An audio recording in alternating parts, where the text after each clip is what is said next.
Olá pessoal, aqui é o Velgas, hoje é dia 17 de setembro de 2025.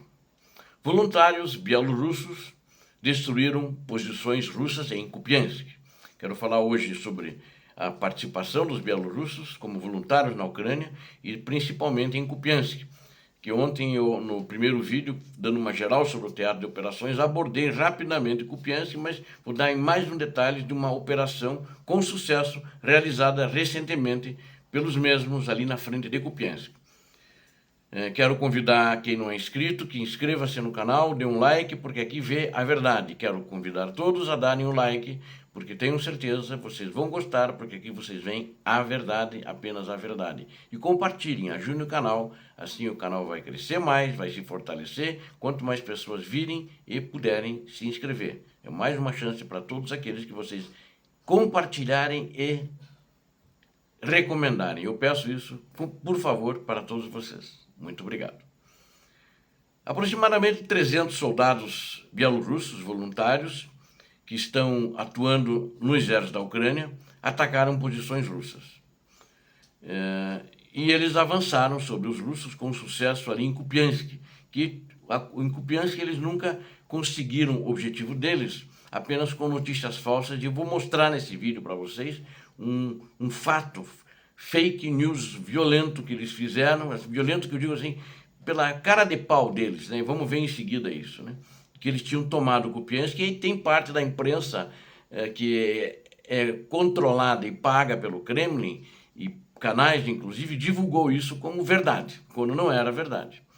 Então, justamente nessa localidade de Kupiansk, voluntários bielorrussos lutam pela Ucrânia e estão martelando as posições russas e desmantelando as suas bases. Eles são ideologicamente opostos à invasão e à moralidade da Rússia, bem como são opostos ao ditador da Bielorrússia, Alexander Lukashenko, que nunca foi eleito democraticamente, mas sempre lá contra a vontade popular. E os bielorrussos que estão atuando na Ucrânia estão se aproveitando habilmente de pontos fracos que surgiram depois que generais russos recentemente alocaram seus recursos de uma forma grosseira e errada. Em Kupiansk, os ucranianos continuam a manter a linha com comandos da diretoria da inteligência ucraniana, formando uma parte formidável da defesa ao lado deles, dos voluntários bielorrussos. Integrando a unidade está o corpo de voluntários bielorrussos, integrado, né? Não integrando, integrado à unidade. Embora existam muitos grupos de voluntários bielorrussos, esta unidade está integrada e recebeu treinamento de nível de forças especiais da Ucrânia. Então é uma unidade só de bielorrussos, mas treinada como forças especiais com as forças especiais ucranianas. O mesmo treinamento diferenciado. Eles não operam sozinhos, atuando como elementos de apoio para ataques profundos de forças especiais, sabotagem e missões de reconhecimento, bem como várias equipes que conduzem essas operações eles próprios. Para uma dessas missões, agora recentemente, no início dessa semana, os bielorrussos na unidade de morteiros do Corpo de Voluntários modificaram e especializaram seus projéteis para um propósito específico, combinando uma substância na munição semelhante ao napalm dos seus morteiros, com flocos de termite. Esses projéteis incendiários tinham como objetivo queimar a cobertura florestal, forçar os russos a saírem de seus abrigos, ou seja, saírem da toca, forçar os russos e virem para áreas abertas e criar uma distração massiva e duradoura. Estes projéteis caíram em rajadas em uma pequena floresta, perto dali de uma localidade chamada Kindrashivka. Não confundir com lá em Sumy, Kindratilka. Esse é Kindrashivka em Kupiansk, né? Com a substância semelhante ao napalm, mantendo os flocos de termite incendiários próximos, queimando a mais de 2.000 graus Celsius ou 3.600 graus Fahrenheit. A missão era manter uma defesa ativa em frente a Kindrashivka, já que infiltradores russos tentavam regularmente estabelecer uma posição ali.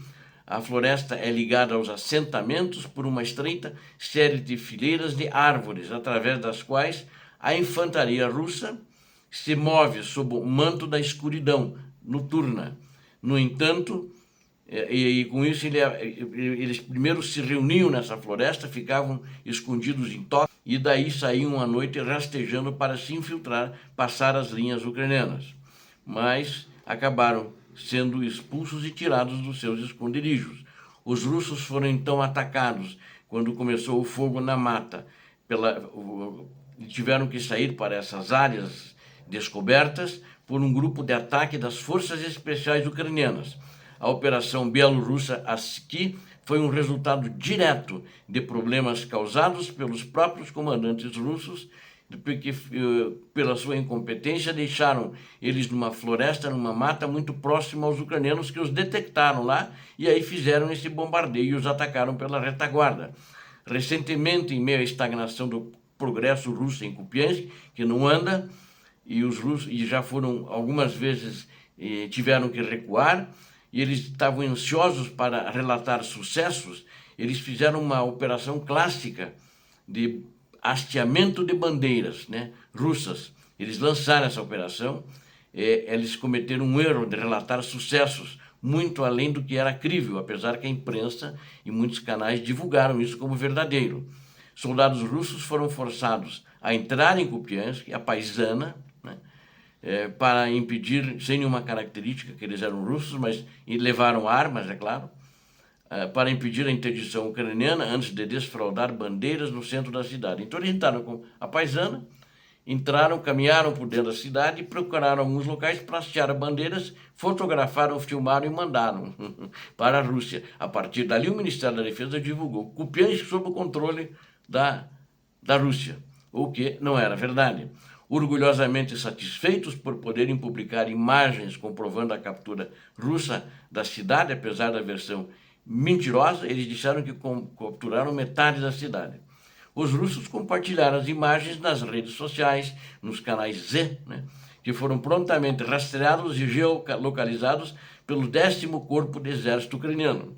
Descobrindo cada um desses grupos de infiltração, os russos foram rapidamente despachados para o inferno por ataques de drones desse 10º Corpo de Exército russo e forças de elite, indo de porta em porta atrás deles. As bandeiras tricolores russas foram tomadas como troféus pelos ucranianos, enquanto analistas militares russos foram forçados a admitir que os comandantes haviam enviado esses soldados para morrer por uma vitória informativa que durou apenas algumas horas, e sendo que não tinha nenhum ocupante de fato dentro da cidade, apenas esses hasteadores de bandeiras. Embora não tenha sido apenas uma missão suicida para os soldados russos envolvidos, a operação foi uma grosseira má alocação de recursos russos através do rio Oskil, onde eles têm uma cabeça de ponte meio fraca lá. O desperdício de dezenas de vidas de soldados deixou os soldados russos lutando a batalha real sem reforços. Não veio ninguém para salvá-los. Uma situação que durou alguns dias, os ucranianos caçando eles, que daí se invadiram da cidade e tiveram a dificuldade em se locomover através dos campos das estepes ucranianas e através do rio, fortemente monitorado. A operação Bielorrússia, além de destruir um campo de concentração ali na região, campo de concentração, eu quero dizer, não é um campo de prisioneiros, né? Um campo onde, talvez eu usei o termo errado, um campo onde as tropas estavam concentradas para fazer a infiltração, né? E alguns deles, esses conseguiram fazer a infiltração, que foram lá e hastearam as bandeiras, dando uma notícia falsa. Notavelmente, os comandantes russos tentaram salvar a situação com mais uma operação de hasteamento de bandeiras, desta vez cravando a bandeira russa no mastro da televisão, tem uma estação de televisão em Kupiansk, na cidade de Kupiansk, com drones e um imã. Eles levaram lá, os drones levaram e penduraram lá no topo da torre, né, da televisão com imã. E aí os ucranianos viram isso e eliminaram todos. Só que os blogueiros Z, né, ficaram indignados com isso acharam uma incompetência do Exército fazer isso e passaram informações mentirosas que eles divulgaram, eles pediram um expurgo completo do comando e da liderança do 6º Exército Russo, responsável pelo setor de Kupiansk e que fez essa coisa errada, né? No geral, os comandantes russos cometeram esse erro grave, levando à morte de dezenas de combatentes russos, deixando eles com um problema muito grande, principalmente que eles estão com falta de pessoal, quando em toda a linha de frente agora, digo, todo o teatro de operações, estão faltando militares russos para poderem levar a cabo as operações, porque não estão chegando recrutados em número suficiente, eles não querem mais servir ao exército, né? E aproveitando a oportunidade, os ucranianos limparam os campos onde esses russos estavam, enquanto voluntários bielorrussos demonstram habilidades altamente adaptáveis, criando explosivos sob medida para a missão em questão. Obrigado a vocês que assistiram a esse vídeo, eu conto com vocês inscritos no canal, vocês viram aqui a verdade, inscreva-se. Também deem um like, compartilhem com as suas redes sociais e façam seus comentários, compartilhem para o maior número possível de pessoas. Façam seus comentários. Deus abençoe a todos vocês. Deus abençoe a Ucrânia. Deus abençoe o Brasil. Paz e bem, paz para toda a humanidade.